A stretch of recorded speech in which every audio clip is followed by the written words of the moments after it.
দেখো তুমি কান ঢুকাইছ তাহলে এতক্ষণ তুমি কোথায় ছিলা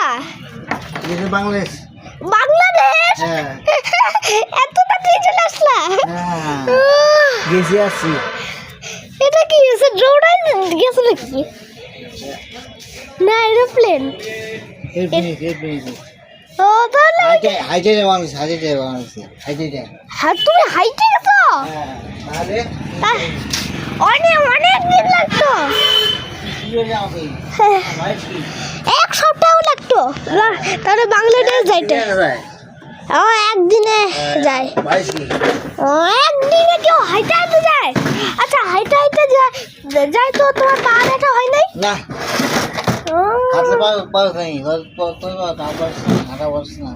কি বলছো কি বলছো ওই দেখো ঝাড়ু বের করো ঝাড়ু